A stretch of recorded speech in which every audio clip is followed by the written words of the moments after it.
Laura, welcome. Thank you so much for spending time with us today. Well, thank you, and thank you all. It's great to see your faces, for those I can see. I assume everyone is well. I hope everyone is well. Good, I see some nods. We're all excited to have this conversation with you. Do you have anything that you would like to open with, or do you want to go right to questions? You know, I'm very interested in what it is each of you are focused upon right now. So that's important. You know, I mean, I think what we're really dealing with here, and I assume that's what we want to talk about, is leadership and leadership issues. You know, leading in a crisis and what that means, and what are the, traits of leaders, and what my observations have been, both in previous interactions with particularly women leaders, but now observing others as we see what's happening in this crisis. So, I'm really going to be curious to hear from each of you, both the comments and questions about this. I mean, obviously, if we start with the premise that leading is something that occurs both in crisis and non-crisis time, and what are the skill sets that are needed, particularly in crisis times, one could posit that the skill sets that come to the fore in a crisis, and particularly one like this, which is, agonizing for so many people and devastating for so many people, that great leaders have to show compassion, and they have to recognize what people are going through. They have to, listen much better than they might historically have had to listen. They have to understand that people are living in worlds different than the world they live in. This particular crisis has really shown some of the fissures in our society and the inequalities that exist in our society. And I've started saying to people, the point now is that now we know. A lot of people knew already. Yeah. But now we really do know. And the real question is, what will we do with this knowledge, and what will the leaders do with this knowledge, and how do leaders balance? I mean, we're seeing a constant sort of balancing act going on now with this sort of notion of economics and prosperity, and getting back to the normal, whatever the heck that's going to be, versus the science of the pandemic itself and what the implications of that are. So we're seeing leaders in real time having to deal with these kinds of issues, and having to deal with what all leaders have to deal with, which is always insufficient information. You're never going to have a complete set of information. And so you're going to have to, also you're going to have to look at, who do you surround yourself with? Who are the experts that you listen to? How do you make the kinds of decisions that are needed? How do you balance your own intuitive sense of things versus the experiences of others? So I mean, I think in the midst of all this is a horrifying, but fascinating experience, an experiment in leadership. Yeah, classic situation for understanding all the elements that make up leadership. Indeed. Yeah, Indeed. Beautifully said. Yeah. Hi. Great headset. Oliver? Yeah. Has the COVID crisis affected the agenda of the Council of Women World Leaders, and do you have any conversation going on concerning the pandemic? Nice question, Oliver. Well, obviously, and not surprisingly, some of the organizational meetings that we were going to have, convenings that we were going to have had to be canceled. And, the real question, for example, will be, will the UN General Assembly, which normally holds its meetings in September in New York, will it actually go on? And that's generally speaking where many of our Council of Women World Leaders attend. So that's one thing. I mean, it's been fascinating, Oliver, and I don't know if you've been following this at all, and I have slight mixed feelings about it, but, you know, there's been some articles that have been written that have said, what do leaders have in common, those successful leaders have in common globally about handling this pandemic? And the answer has been, they've all been women, which I thought was kind of, it's interesting because I personally am not a person who says, oh, if you're a woman, you're definitely going to be a better leader. That's just not the case, you know, because I have seen some pretty bad women leaders, yeah. And women leaders are entitled to be as mediocre as men. They're also entitled to be as excellent as men. But I would suggest that one of the reasons that people are sort of filtering through that is that these women leaders have demonstrated quite openly the notion of what I was talking about, which is the compassion, the listening, the understanding of what people are going through. I mean, ironically, in the case of Angela Merkel, now we see what happens when you have a scientist as a leader. You know, she's just totally fact-based about things, which is very interesting. But, you know, also, Oliver, I'm a big proponent of understanding and flexing your leadership style. Because if you say there are several leadership overall on the spectrum, some leadership styles that go from one end of the spectrum that would be considered command and control style, you know, sort of the military, if you will, command and control style, where, you know, you're decisive, you're making all the decisions, you're doing it sort of singularly. You're seeing this with some of the authoritarian governments doing that currently. So you have this command and control style. And then the sort of the other end of the spectrum is considered sort of the consensus-oriented style. You bring other people into the decisions, you ask other people, you bring your experts in. There has been basic theories that dominant groups are quite good at command and control, and non-dominant groups are better at the consensus-oriented, which just so happens to overlay basically on gender, right? Because males have historically been more of the dominant group, females have historically been more of the non-dominant group. So I think we've had a tendency to think, oh, that must be that the genders are that way. It's probably more the social position of dominant groups and non-dominant groups. But my point is that the best leaders are those that have both command and control capabilities and consensus capabilities.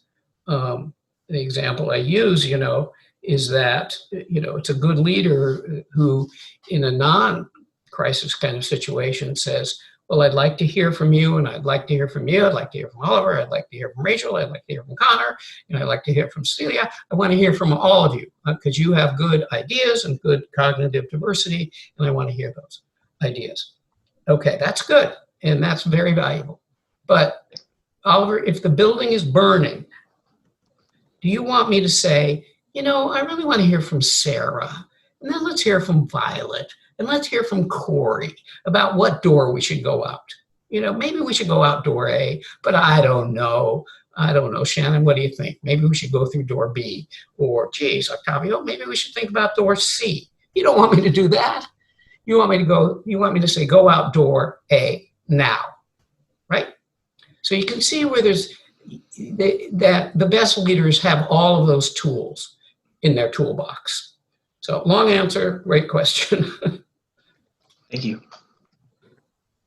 In an interview with Mount Madonna School in 2018, you spoke about how there is an inequality in leader diversity because of leader archetypes.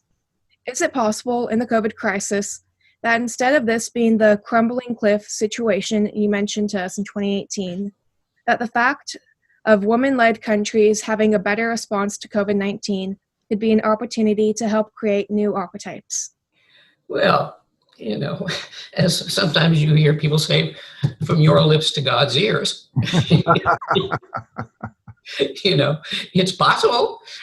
We can be aspirational about that idea that over time, when people, you know, have the opportunity to research how leaders reacted to these kinds of things, and when academics or people like yourself who are great thinkers come back and look at what was done, and then we add to the discipline of our understanding of what leadership is, that could have the potential for the kind of long-term archetypal shifts that you're talking about. So I'm hopeful, what we're seeing, and we're seeing at all different levels. What's kind of interesting now also is, I don't know, I'm sure, Sarah, you watch the news a lot, but it's interesting that what's also happening is you're seeing a lot more governors, like in the United States. You're seeing mayors of other countries, and they're far more diverse than basically the heads of state are. So I think that's a really interesting phenomenon too, that could potentially shift people's orientation about, think male, think leader kind of thing. Because now we're seeing these leaderships in all these different levels. We're seeing doctors who are being interviewed. And, the diversity of the kind of doctors who are being interviewed is really stunning, And I just wrote an article, Sarah, Ward, I should probably send it to you, just got published yesterday in the World Economic Forum. And one of the things I thought this crisis is showing is the negative consequence of having gender segregated roles. Now, what I mean by that, for example, let's take Japan. I used that as an example. The OECD data on Japan. Only 20% of doctors in Japan are women. Okay? That could be cultural, legal, whatever, financial, who knows, all the different reasons why only 20% of doctors in Japan are women. Now think about that. Think about the absolute essential need to have a lot of doctors. And now you've got this artificial lid on women's participation as doctors. So we get this really bizarre consequence of having these gender segregated roles. Think about law enforcement, think about firepersons, think about all sorts of, or the flip, think about the grocery worker, the daycare worker, the caretaker, the nurses. They're in gender segregated roles too. So I think that what this is really showing is it really does begin to show the schisms in our society and these differing, as you call them, as I call them, the differing archetypes that we have, and the danger of having these differing archetypes. Good question. Hi. In a Forbes magazine, you said, because women are allowed to make one mistake, while the man is allowed to make many more. And when a man says, I don't know, it's perceived as authentic leadership. When a woman says, I don't know, it's perceived as a weakness and incompetence. I've been thinking about this quote a lot and trying to grasp the whole picture. Do you think it's possible for people to understand, both men and women, if men are gaining an advantage in claiming leadership position because of this kind of bias, that everyone is losing because we are failing to bring women into leadership roles that they are qualified to hold? One of the things it was always funny for me is to hear myself be quoted back. It's like, oh my God, did I really say that? But I appreciate your attention to what I did say. Look, at any time we are not using the full potential of human, the globe, humans, we are losing out, right? And that's not just for women, that's for other historically underrepresented groups. So, and every time we have an inequality, we lose out. I mean, again, this is where I go back to this now we know. Now we have full and complete understanding that in the United States, at least, African Americans are getting disproportionately hit by this crisis, right? Okay, now we know. I mean, not that a lot of people didn't already know, but this has really come to the forefront. So anytime we are disadvantaging any group for any reason, we have this problem. We're losing out on the potential of, who can make the next discovery, who can, be the next doctor, who can, whatever it is. I still think we have seen, unfortunately, with this administration, a little bit of, not a little bit, a disproportionate treating of one of the women governors. in the country, Yeah. which unfortunately still replicates what you and I are talking about, right? You know, that her mistakes are being exaggerated, her positions are, you know, that a man who was doing those kinds of things wouldn't have that kind of thing. So, you know, do I hope it will change? Do I hope some of this will ease up in terms of these unconscious biases, unconscious archetypes that we have about people, unconscious interactions? I do. Do I think it's going to be magical? No. You know, I don't think this is the cure-all for that. Do I think, for example, that there is the potential for shifting people's attitudes towards childcare at home, you know, taking care of children at home? We are seeing a lot more men, you know, doing that, which is terrific. They're probably also being a little more aware of what it takes to have children at home, you know. And I think that, you know, countries, for example, that have implemented paternity leave have seen clear shifts in responsibilities and roles, because those disproportionate roles that you reference do hinder women. They do hold back women, you know. So I'm hopeful, you know, I mean, the parallel in that, Savannah, neither you nor I were there, but the parallel to that is what happened in World War II.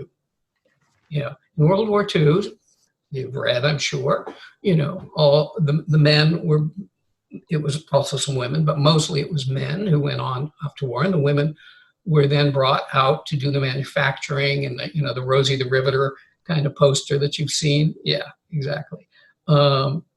And that was actually, even though there was kind of a conservative wave that occurred after the end of the war into the 50s, that actually did unleash women working more fully into the workplace. So, you know, it's a little bit of a longer arc than we know exactly what's going to happen, but I think this has the potential for having that similar kind of arc. Interesting. So hold back anybody, hold back the whole system. Yeah, right. I love it. In an article for the We Forum in December of 2018, you wrote, "Then there is the scrutiny that comes from women holding power. They continue to face unconscious bias, sexual harassment, discrimination, higher expectations, and microaggressions, small but steady erosions of their authority. How do you persevere and keep your confidence when you are continually facing these things that chip away at you?" That's a good question. It's a good question for you and for all of the women and the men on this call. You know, first and foremost, okay, if you remember, when I talked to you before, I don't know if you remember what I told you about Howard Gardner's research on leadership and the 4 traits of great leaders that Howard Gardner referenced. Do you remember those? Yeah, we have it. We plugged it into a question. Oh, you plugged it into, okay, well, all right. But part of that is, if you remember, is that true north, right? Whatever it is you believe, whatever it is that you think should be done, that is the right thing to do. Whatever it is that you're passionate about in terms of your own leadership, okay? That's what you focus on. You know, all this other stuff, in a funny sort of way, is noise. You know, when somebody criticizes you, you know, or it gives you sort of this, well, you're just, you know, you couldn't be a leader or whatever. As you know, Tabby, that's their problem, not yours. Right? Right? That's their attitudes, not your attitude. Right? So one of the things that I have observed of all good leaders, but particularly because it does happen to women disproportionately, is that they figure out what it is they want to do, why it is they're doing it, what's important to them, why they're trying to help their society, whatever. And then all of this other stuff just becomes background to them. You know, obviously, you know, in personal conversations with some of them, they're irritated about it. and better to be irritated about it than to take it in and say, what's the matter with me? Because it's not about you, right? You know how good you are. If you've honed your skill sets, if you have honed your ability to speak, if you have honed your ability to create ideas in a way that people can hear them, if you have ideas, then that's it. Then you have the capacity to be a leader. And, I think I've told you, when I was a police officer, I used to get all this crap, coming down and whatever. And finally, I just kept saying to people when they would do that kind of stuff, I just kept saying, really? Is that the best you got? Can't you think of something more creative than that?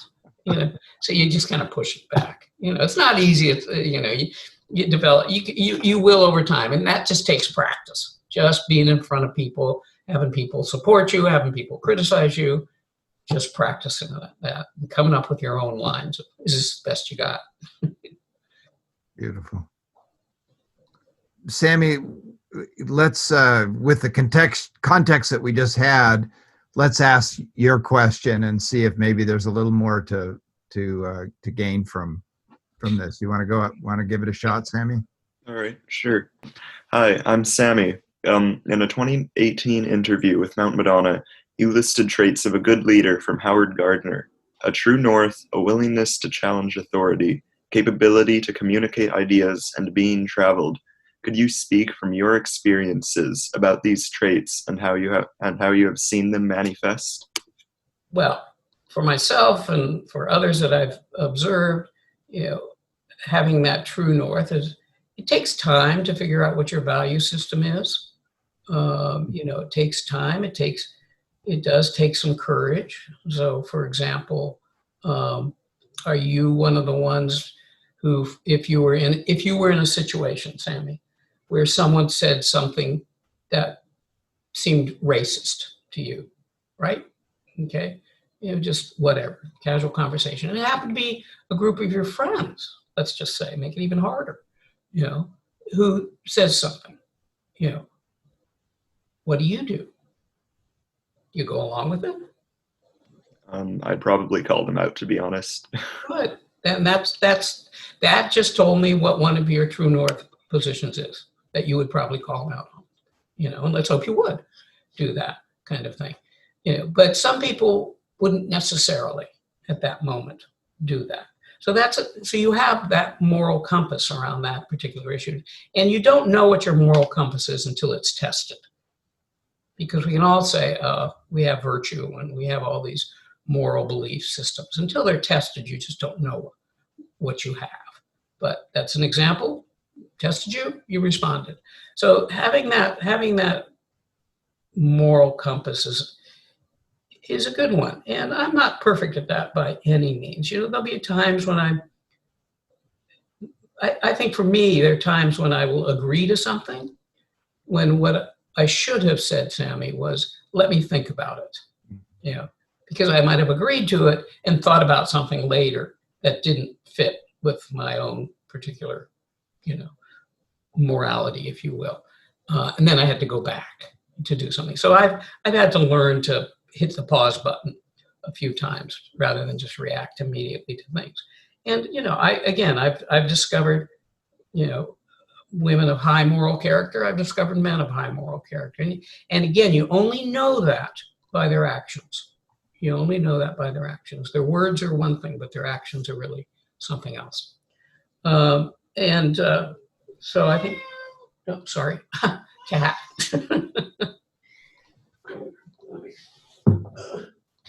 This is Mao. All right. Amazing how cats tend to like to come around and be shown off. Oh my God. A lot of the students have their cats showing up from time to time. Yeah, Mao. Adobe, the other one's conked out at the moment, but at some point we'll probably get up and want attention. I'm sorry, had you asked about the other parts around morality, or had you asked all four of the elements? Well, just all four, but you don't have to answer all of them. I suspect that, in terms of challenging authority, because my career over the last, 15 years or so hasn't been structured within a corporation all that much, although I spent a good portion of that as a senior advisor to Goldman Sachs. But the challenging authority that I seemingly do is the stuff that we're doing here, which is putting in your mind some ideas that may go differently than what society is currently, suggesting. So that I think that's how I do my challenging. Now, in terms of speaking and articulating ideas, that's what I do for a living, And how did I get there? Practice. I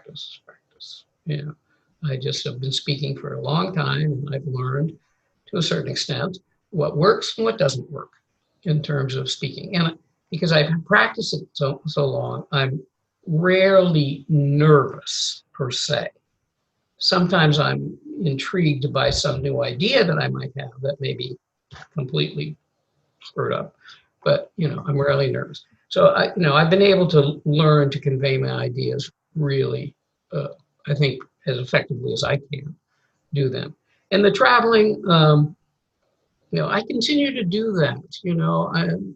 I'm not just the physical, as we remember, Sammy. It wasn't about traveling to a foreign country. It was traveling outside of your worldview. So, for example, I'm reading a book right now called White Fragility, which is about racism in the United States and how white people basically react to that, and how, for Black people, it seems like, they can't confront white people around racism because of the reaction that white people have to having these kinds of discussions. And, because I can only travel so far into being a Black person or an African American person, I can only do it in a sort of non-dominant sense of what they experience. I just don't know how the perceptions and how they think about things, unless I can read about them, unless I can have honest conversations about that. And so, I'm continuing to learn. I'm trying to continue to travel outside of my worldview. Well, let me ask you, Sammy, how do you do it? How do you do it? Okay, you're a great guy, I'm sure. How do you travel to understanding what other people are going through? I don't know. This is going to sound kind of stupid, but I guess social media, Okay. because I don't know, there are all kinds of people all over the world on social media. There's a lot of people like me, and there's a lot of people worse off than me. There's a lot of people better off than me, and it's just a way to, I guess, get everything. Yeah, okay. I mean, that's legitimate. That's one of the ways. Ward, I'd like to hear from some others as to how they travel. Yeah. That would be intriguing to me. So if anybody would be willing to raise their hand on that one. Yeah, let's see what you got. Gabby? Okay, great. I think for me, it's kind of like you said, reading books and articles from other point of views. And I like to read like autobiographies and biographies of people, specifically autobiographies, because you really get to see their perspective on issues that matter to me. So just being able to, I guess, in a sense, step into somebody else's shoes and just see the world the way they see it.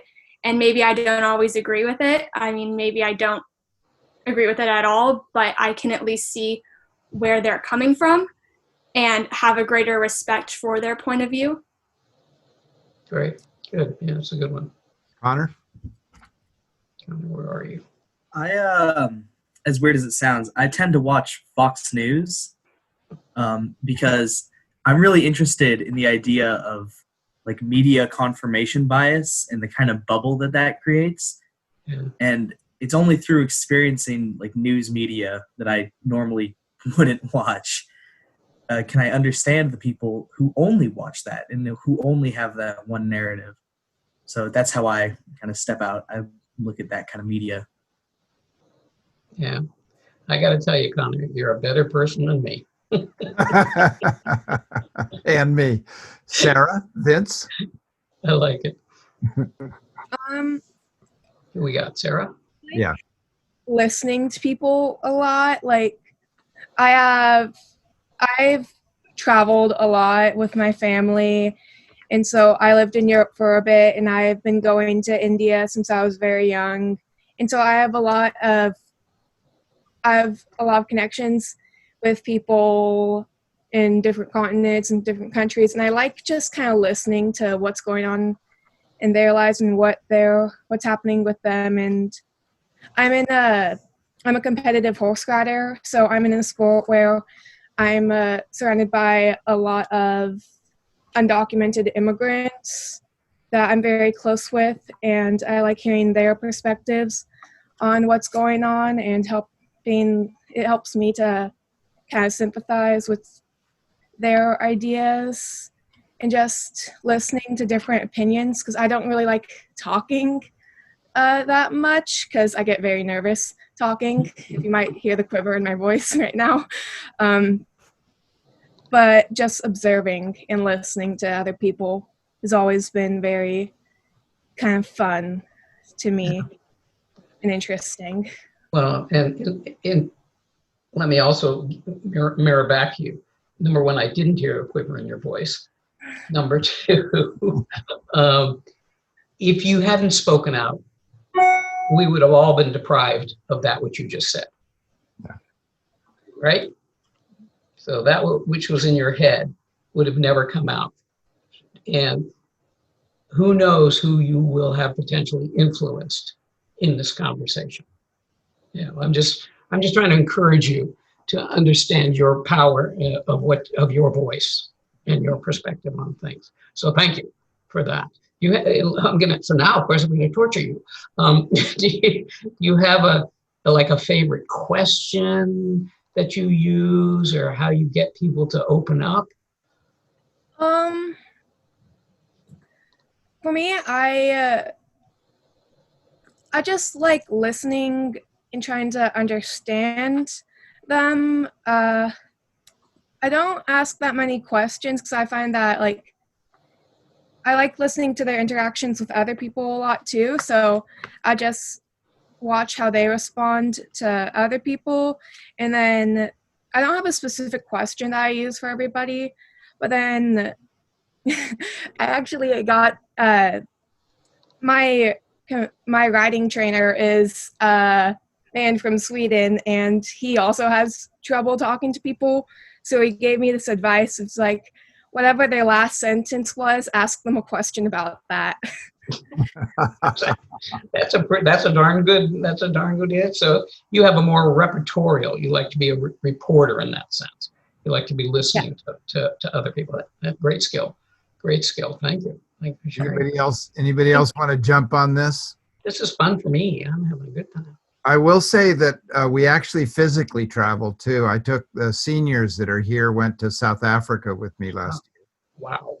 And we interviewed Mampela Rampele, yes, and a former prisoner from Robben Island. And who else did we talk to? Somebody from the Truth and Reconciliation Council. And so that is a way of being in other contexts. And next year, assuming we can travel, the seniors, those who will be seniors next year, will go to India. Oh. And fantastic. Yeah, so put them in contexts outside their own, which is basically what you're saying, but it's a total immersion experience. Oh gosh. Well, and it's also because the norms of that culture are not necessarily the norms that you're used to, the patterns, the ways of life, the experiences that people have. You kind of have to suspend everything that you knew in a way, right? I mean, you had to look at the world with new eyes in that sense.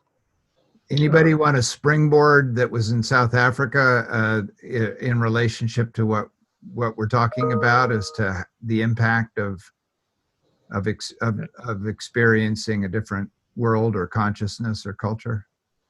Yeah, I'd love to hear more. That sounds fabulous. Yeah. Ksenia. Well, funnily, I don't know if that's a word, but funny enough, our the word that we chose as our kind of motto, because we choose a word every trip that every class takes, chooses a word to like kind of represent or symbolize what they want to get out of the trip, or like what kind of a central theme that the trip is structured around. And our word was umbono, which means perspective in one of the native languages there. And I think we all gained a lot of perspective on how even though they are halfway across the world, we have a lot of things in common with them. And I think we were all just really shocked by how open they were in welcoming us, and, you know, trying to build connections just like instantly. Like it's almost everyone you meet there in South Africa is really welcomes you with open arms, and doesn't really view you as like anyone different, even though, you know, you're from America and you probably have really different experiences from the people there. But I don't know, it's just kind of, I did gain a new perspective, and yeah, I don't know, it kind of made me reevaluate the way I look at the world. And ever since then, I've kind of been trying to incorporate their values into my life, and being more open. And now going to college, like I'm a senior, so, you know, I'm going to college next year. I hope to kind of bring that openness with me, and be able to make connections with people quickly just from being so open and being so willing to share. So yeah. It's terrific. Well, it sounds like not only was perspective that you got, which is fabulous, but it seemed like everyone suspended prejudgment too. You know, because we can all, you know, the Americans can go into it with a certain perspective and judgments, prejudgments, and the South Africans could have done the same. But, you know, it seemed like on both sides there was this openness to understanding, which is terrific. You know, I was thinking, as you also were talking, I had read this study. It sounds a little off, but actually quite pointed to this, about what happens when husbands and wives go to take the Hajj. You know what the Hajj is, everyone? Yeah. Okay, good. Now, they often come from countries where there are strict gender norms, very strict gender norms about what men's roles are, what women's roles are, etc. But the Hajj forces people to, because they're traveling to an entirely different country, to an entirely different world, to entirely different sort of ways of getting through this process of the Hajj, that the men actually start gain more respect for the women's opinions about things, because the men don't know any more than the women do about these things. You know, so it has leveled, in a funny sort of way, leveled their playing field and removed the cultural restrictions that they've had. And so I always think about that when I think about, okay, what impact does this kind of thing have on people? You know, it really does force people to suspend all sorts of things. And you sound like, you know, people maybe you already didn't have preconceived notions, but certainly when you came in, you were very open to what it was you were able to learn. And now I hear you're going to carry that with you. So that sounds to me, in Howard Gardner's language, a true north element that you've now incorporated into your own personality, into your own leadership. So terrific. I call that, Laura, meeting people in positive regard. And I've discovered through my career how powerful it is when we meet each other in positive regard. Just exactly what you said. And Rowan, I saw your hand. Let's take one more and then we'll move back to questions. Go ahead, Rowan. Find you. Okay. One of the meetings in South Africa that we had that I think hit everyone the same was with the director of the AIDS orphanage, Botshabelo, which was nearing the end of the trip. And she went by Magogo, and she made every single one of us cry, because at that time we had been seeing a lot of poverty, and we've been hearing a lot about like apartheid and just a lot of horrible things happening.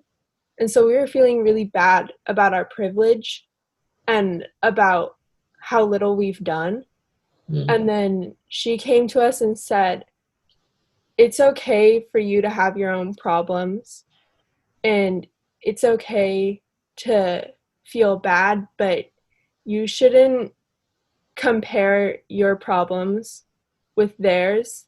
Like, you all go through things, and that's something that I carry with me, because I think I've kind of been raised to think that I'm not allowed to feel bad about my situation because, like, I'm white, because I have a good home, because I have money. And that is something that I carry with me, and I think a lot of the people who went to South Africa really appreciated what she said. Yeah, I can see that. And, you know, I appreciate the fact that you have a self-awareness of your position in life. And doesn't that lead you to think about how you're going to leverage that position that you have in life to help others? I would think that that would be an immediate kind of response to what you just what you described in that you know, you, because you are, you know, what's that phrase, you know, if you're given so much you have to give back so much. Somebody tell me what the real phrase is, but you know, and it, you know, I don't know if should say this, but I'm taking the Yale course on happiness. Coursera is doing it. Ward, have you heard about this thing? Yeah, there've been a number. Harvard had one, and yeah, there's a number. And we actually did our first trip to India was called Project Happiness, and we went to interview the Dalai Lama about what is the nature of lasting happiness. Oh my God. And can you give me the Cliff Notes version of it? I'll give you the Cliff Notes. We spent a year studying and interviewing all kinds of people about what is their notion of lasting happiness, because it's in the Dalai Lama's book, Ethics for the New Millennium. So we finally get to the Dalai Lama, and we're in there, you know, there's just my class and a few kids we picked up from the Tibetan children's village, and some other kids that had come from Nigeria. And so we finally get to the big question: what is lasting? What creates lasting happiness? So the Dalai Lama talks a little bit about the elements of happiness and so on, and then he gets to the end of that, and he says, "For me, I don't know. Next question." Perfect answer. Yeah. Figure it out. Yeah. Yeah. Figure it out. Figure it out. Yeah. Yeah. So let's go on to Cece. Where are you, Hi. Cece? Oh, there you are. Okay. Hi. So in your interview with Mount Madonna School in 2018, you mentioned the shower question, and that was a seminal moment for you over 20 years ago, in which you asked the question, what would it be like to have a woman president of the United States?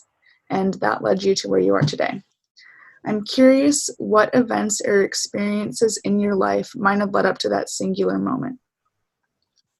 Oh, gosh. You know, that's an interesting question, because, you know, I don't know if your mind meanders, but mine does into all different places.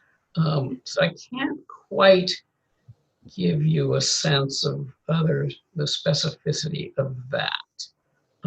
It's sort of, things build on each other, don't they? I mean, you know, one set of experiences informs you, and then another set, and then you're influenced by what you're seeing or reading or hearing, and then you're putting it together, and that's another combination of thoughts, and it just keeps going like that, you know. And that's why I certainly feel like I'm a synthesizer of ideas, you know, and I build on kind of the synthesis of it, which I think, I hope, comes from trying to absorb as much differing information as I can, trying to understand differing things, trying to ask questions, The article that the World Economic Forum article I mentioned just now came out yesterday. It really was a thought process around what does this whole pandemic going to mean for diversity and inclusion? Yeah. Is it going to advance it, or is it going to cause it to fall backwards in terms of people's priorities? Because that's kind of, the frame of reference. And I'm very experiential about things. So, Cece, probably I'll go back and think about what you all just said to me, and okay, how does that inform what I'm thinking about? So I don't have a sort of a fixed set of ideas and then they go, aha, next in the shower question kind of thing. I don't know. Where do you get your ideas from? I'm always curious. Gosh, I probably my friends and my family, just the people that I surround myself with. Yeah. And your everyday experiences, I'm sure. Yeah, of course. Tabby, I was thinking about what you were talking about, how you sometimes struggle with things. So here's one that I struggle with a lot. I was a police officer, right? And my father was a police officer. And I have, an understanding of both the flaws and the heroism of being a police officer. And I also have I can't understand it completely, but I have some understanding of the anger that comes from Black Lives Matter, and all of what that means, right? Okay. Which is clearly, targeted to law enforcement, And the challenge is, for me, Tabby, and I don't know how to reconcile this completely, is that I think I can understand the dynamics of both. And I can't always reconcile. You see what I'm saying, Tabby? I can't always reconcile these two things, because I've been on the street where, and I don't want to get dramatic about it, but, I've been on the street where I or my partner are potentially in danger. Right? And I've also been on the street and seen what happens sometimes, tragically. I haven't seen one specifically, around a death, but I've seen the disproportionate interaction between a police officer and, for example, a Black man. So I've seen both, and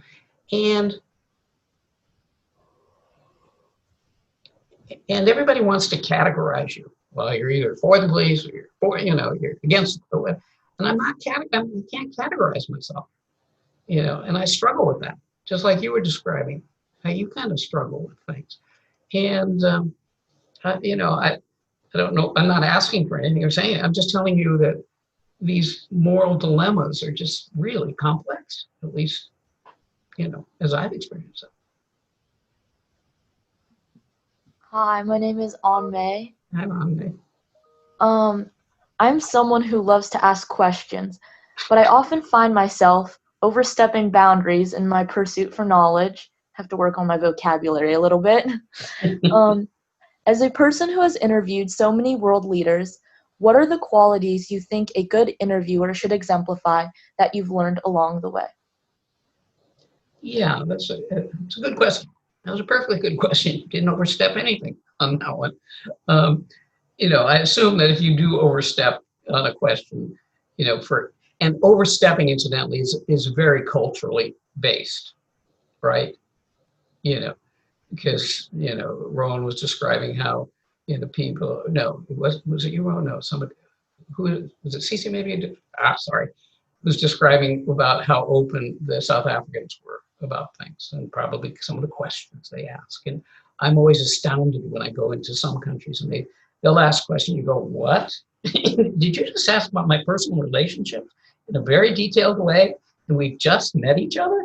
It's just my own cultural boundaries get shifted. And so I think that probably often that might be what's happening to you. You have a certain set of cultural norms about what you ask, and somebody else's boundaries are different. than yours. Doesn't make you bad or wrong, just makes you differing boundaries. So incidentally, I'm always suggesting you err to the side of asking. Obviously you don't ask, I mean, you do have some personal notion of space and everything, but, asking questions, being curious is a real sign of a leader, is showing curiosity about things. One of the things that I did do, and I don't know if I described this process to you when I talked to you last time, was that I ended up with thinking about, okay, I want to ask all these questions of these leaders. Right? I mean, I just had a ton of them. And, but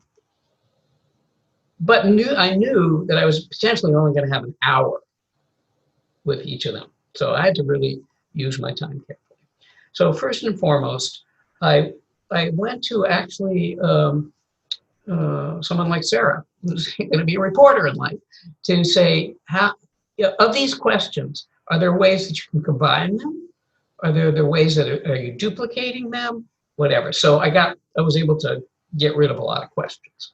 And then the next sort of iteration of it was, what am I going to ask that isn't already known sort of in the public sphere? It isn't in a book already, that isn't in a documentary. What is it that I can ask in a way that's going to generate a new set of ideas and information from that person? And in truth, I again asked a Pulitzer Prize winning reporter to help me think about those kinds of questions, because I was pretty conscious about this, and it was a pretty conscious preparation for it. Now, just off the top of your head, you're not going to be doing that kind of thing. But, if you get into a situation like I have, where you're interviewing someone or you want to glean as much as you can from them, then you're going to take a little more preparation time to do that. And, and ask other people, get some advice about some of these kinds of things. So, but don't stop asking questions.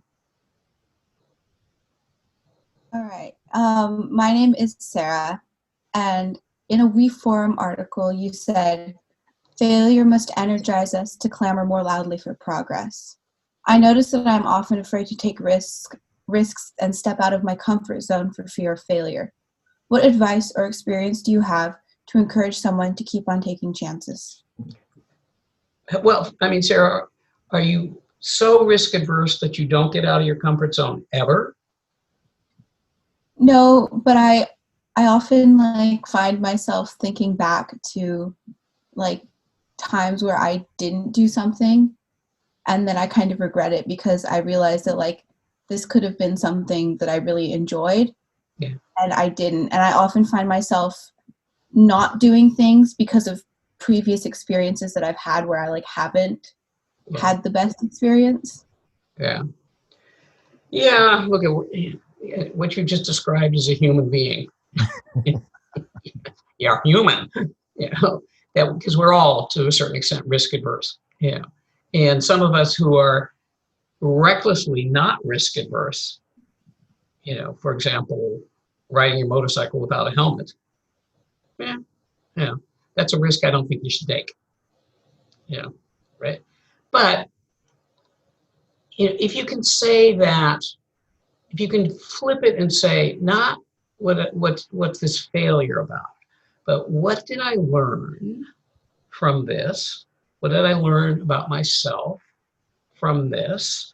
And I mean, every one of us, I'll bet you, Sarah, you can list off all the things you articulate as failures, right? And then if I ask you, so tell me, Sarah, what are all your successes? You probably don't have as many on top of the mind, because we all overemphasize our failures, and underemphasize our successes. So one of the things is make sure you remind yourself that you have lots of successes, and that you do have the ability to handle difficult situations, or situations where you have done it. You're just so focused on the ones that you fear so much that you maybe paralyze yourself into doing it. So I would just suggest that you say, what did I learn from this? What more do I want to do around this? I was completely fearful well, I think I told you all the story about me bicycling across Siberia. Yeah, yeah, you're nodding your head, right? Because you know that was pretty stupid. Anyway, I was constantly fearful. I mean, constantly fearful. I mean, you are writing in a place that you have no idea. I could read a Cyrillic alphabet because I taught myself it, but I had no idea what it meant. No directions. You're writing in Siberia. That's where all the gulags are. I think I told you that what I ended up having to do, because the fear was so exhausting me, you can't ride for 10 hours and be exhausted, that I just said, I'm feeling this fear, and I'm going to take it, and I'm going to put it in my backpack, my pannier, first I started with like 1 hour. Then I'm going to take it back out and look at it. Is it still there? Yeah, yes, no, maybe. I'm going to put it back in. I'm going to take it out in 2 hours. Instantly, I would reward myself with an M&M each time I did this. I brought 1 bag of M&Ms with me to Siberia. Wish I brought like 20. But anyway, I gave myself a little reward every time I did that. So if you could do that, if you could compartmentalize it and say, okay, I get it. This is a fear. I'm going to put it over here for now. I'm going to do something. Then I'm going to go back and look at it. And of course, as we all know, our fears, unless you're jumping off of an unknown cliff into a shallow pond of water, then we really should have legitimate fear. Most of our fears are really just internal to our heads. So just the very fact that you asked the question tells me that you have a pretty good handle on your fears, actually. Thank you. I wish we had another hour because we have at least another hour's worth of questions, but we need to respect your time. But I'd like to have a little bit of feedback from the students about what they heard that meant something to them. Oh, hands. I see. And yeah, I know. Look at that. Haley, I want to start with people we maybe haven't heard from as much. Haley, go ahead. I really liked specifically when you were talking about, like, if you don't speak, other people don't get the opportunity to, like, hear what you are saying, and you don't get the opportunity to say it to them, because I think I definitely hold back sometimes when talking. I'm a little bit shyer in that aspect. But there are times where, like, I'll think back on it and say, oh, I should have just said it. So that's one thing. And then also, I just want to thank you for, first of all, talking to us, but also, like, using people's names, because I think it's hard, like, over Zoom specifically, to feel that connection with people. And just, like, the fact that you, like, said our names back to us, and kept coming back and remembering who said what, I think that helps it feel a lot more connected. So thank you for doing that. Yeah. Well, thank you for that. One of the things, and maybe Sarah, this can be for you too.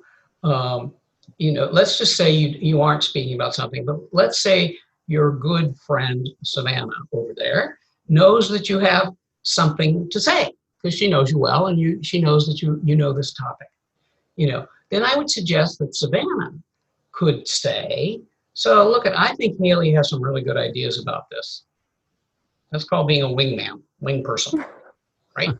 So you can be people's wing persons, and other people can be your wing person, And Sarah, same with you. You can have a wing person who says, look at Sarah, I think you can do this. I know you can do this. I've seen you behave this way, in ways that overcome your fears. So, it's good to have wing people around you also, inviting you to speak out, and then you do it for them too. And thank you for complimenting. It's much more fun to call people by their name. If you remember in 2018, like, I forced everybody to vote. Okay, let's see who else. Aaron, I saw your hand. Go ahead. Hi, I'm Aaron. Something that struck me was when you mentioned the image of the 3 swimmers and how the person in 3rd place appeared to be the happiest out of all of them, even though we're technically last out of those 3, because I think that the idea that happiness is relative is extremely true and something that's important to recognize. And I also appreciated how you inquired about how we felt and what we thought, because I think that just helps like us connect, and it also helps us just think when we're actually asked questions. I really appreciated that. Yes. Thanks, Aaron. Let me give you one more thing on this happiness which struck me. Okay.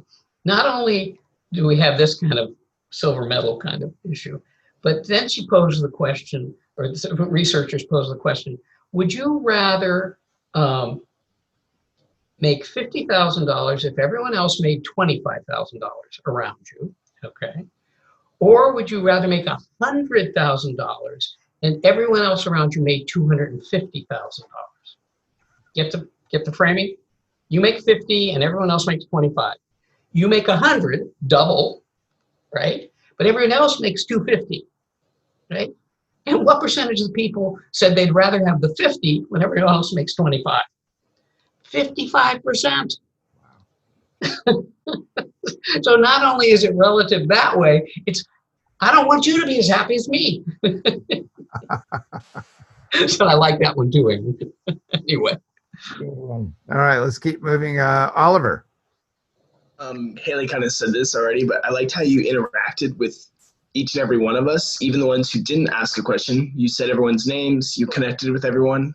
That was really, really cool. And some of the analogies you brought up were also really, really nice. That was great. Good. Well, you know what that felt like. So now you take this on and you do it too, right?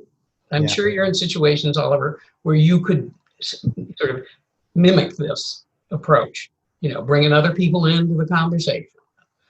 Because you know how it felt, and you know how it feels for me. I like it.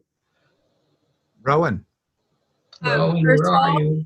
I like your cat. I also have mine with me. Oh, what's his name? What's her name? This is Benny. Benny. I'm the kind of person that's very introverted, and I don't talk a lot when I'm in small groups. But if you put me on a stage in front of thousands of people, I will be completely fine. And you said earlier that in response to people trying to chip at your confidence and your perseverance, that you just go, really, is that all you've got? And that's just something that I kind of aspire to be when I'm not in those on stage areas, because I kind of get upset with myself because I know I have the confidence to talk to people, but when I'm in smaller groups, it just disappears. And so that is just something I aspire to be able to be like, really, is that all you got? So. And what is it about being in that more intimate circle that makes you more hesitant to talk? I'm curious because that kind of happens to me too. I don't know, really. Maybe it's just because, like, I can see, like, their reactions, and I can see, I can see the reactions, and, like, I'm more focused on each person in the group. Mm-hmm. Like, in a crowd, like, there's not one single person that I'm worrying about. It's just like this one big blob, and I'm just speaking out. So. Yeah, that makes sense. I get that. Okay. Let's see. I saw Sarah Vince. You were eager. Yeah. Okay. I just want to thank you to listen to us and for really respecting our opinions and our questions and for responding so deeply to them. And I just want to thank you for your time and consideration for that. So thank you. And thank you for speaking up again. I appreciate that. Anyone else out there? Any other hands up that I was seeing? I saw, oh yes, Tessa. Let's see. Who we got? Tessa. Hey, you haven't spoken yet, so.